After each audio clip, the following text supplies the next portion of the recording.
We always hear about nirvana as the ultimate spiritual goal, right? The very top of the mountain. But what if it's not?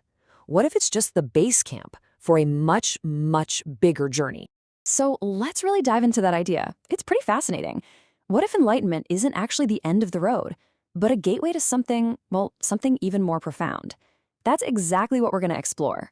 Beyond Nirvana, the path to Utopia. Okay, so first things first, let's start with the map that most of us are using. You know the one.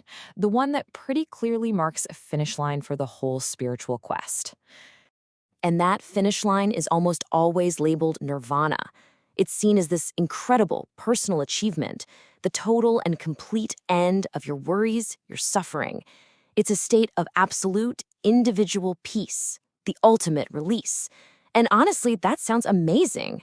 But here's where it gets really interesting. This is where the source material we're looking at just flips the whole script.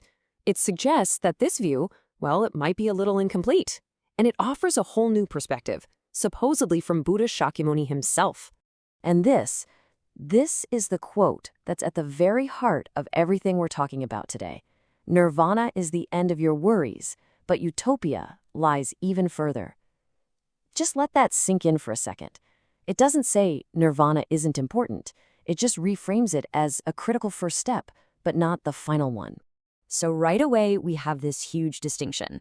Nirvana, that's the end of your worries, a massive goal all on its own. But utopia, it's something more.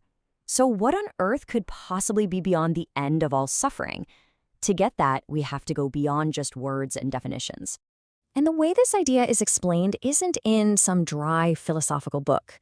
Instead, we're invited on a sort of metaphorical walk, a journey that happens in a place beyond language. So I want you to picture this, okay? You're walking right alongside the Buddha, but there are no big speeches, no lectures, no sermons.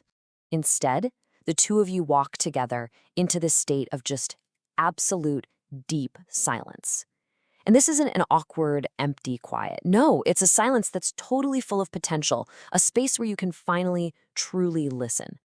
And it's in that quiet space, when you get beyond the limits of all our words and labels, that's when our usual concepts start to dissolve. They just fall away, making room for a much deeper kind of understanding to come through.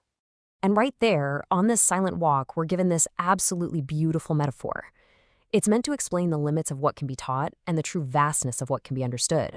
So the Buddha stops. He reaches down and picks up just a handful of fallen leaves, and he holds them out.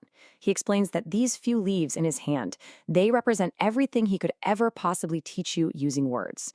But then he gestures to the entire forest around you, all the millions of leaves on all the trees, and says that represents the totality of what can actually be understood.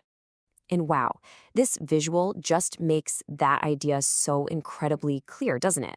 The direct teachings, the words, they're just this tiny little sliver. But the potential for understanding that lies beyond them, it's massive. You could say that nirvana is about truly grasping the leaves in the hand. But utopia, utopia is the entire forest. And this brings us right to it. This is where the journey is really headed all along. Into that huge, silent forest of understanding. That is the true horizon. So the path really unfolds in 3 clear stages. First, you achieve individual peace. That's nirvana. That's grasping the leaves in your hand. Second, you venture into the forest, into that deeper, unspoken understanding. And that journey is what leads to the 3rd and final stage, utopia, which is a collective reality.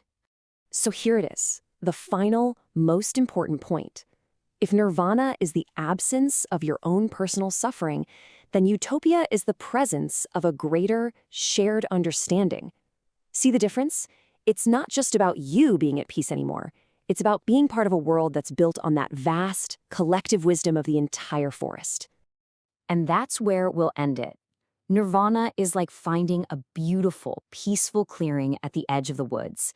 But there is a whole forest of understanding waiting just beyond it. And that leaves us with one final question, something for you to take with you. What does your forest look like?